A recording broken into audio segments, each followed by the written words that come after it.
Comment se fait-il que les chrétiens dans leur vie, l'Église dans son activité générale, connaissent si peu la puissance et la joie du Saint-Esprit? Ne serait-ce pas parce que la croix leur est si peu connue?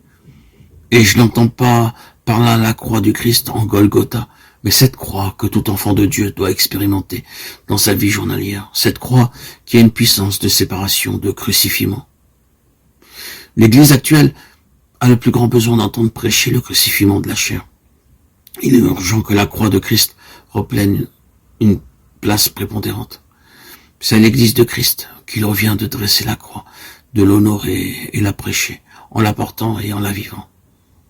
Nulle part l'Évangile n'enseigne que l'homme naturel puisse être amené à accepter la croix. Au contraire, il démontre hardiment par la prédication même de la croix que le cœur de l'homme est naturellement l'ennemi de Dieu. Si les serviteurs du Maître essaient seulement de comprendre les pensées de Dieu concernant la croix, ils seront vite persuadés qu'elle est suffisante pour s'ouvrir un chemin dans les cœurs. Et que Dieu seul peut, par une vie crucifiée, guider l'homme et lui révéler les mystères de la croix. La croix seule, la croix et sa puissance de séparation et de destruction acceptée dans la vie quotidienne, voilà l'unique chemin jusqu'au trône de Dieu. Tout enfant de Dieu a l'esprit du Dieu vivant demeurant en lui. En annonçant la croix, la vie crucifiée, le crucifiement de la chair, nous ne prétendons pas lui dicter ce qu'il doit faire, mais ce qu'il peut attendre du Saint-Esprit qui demeure en lui. La croix est le plus grand de tous les mystères. Il renferme tous les autres, et il est au centre de tous les autres. Mystère de la mort et de la vie, la mort qui règne, et la mort vaincue qui devient le chemin de la vie éternelle. Le mystère de la rédemption. La croix d'infamie, devenant pour le pécheur la puissance victorieuse.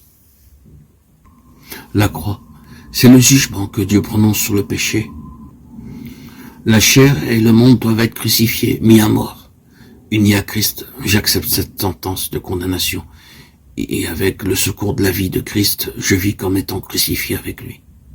C'est parce que Christ a souffert la croix, que sa puissance pour sauver nous a été révélée. Cet esprit de sacrifice et cette puissance salvatrice étaient en lui, à l'état de disposition, de principe de vie.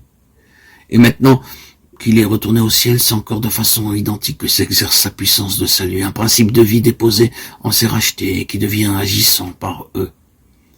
La croix et l'esprit sont tous deux la puissance de Dieu, mais la croix est l'endroit secret où demeure cette puissance.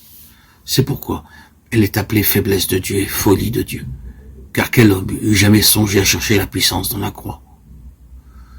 Nous devons être rendus participants de tout ce que la croix et la mort de la croix impliquent. Notre vie manifeste si, oui ou non, nous sommes en communion avec la croix. Elle manifeste si nous faisons nos délices de partager avec le Christ ce même esprit de sacrifice, d'abnégation qui le conduisirent au calvaire. Il est facile d'amener les hommes à accepter une croix, toute extérieure, qui ne pénètre pas la vie et ne la transforme pas. Ce n'est pas là la croix de Christ.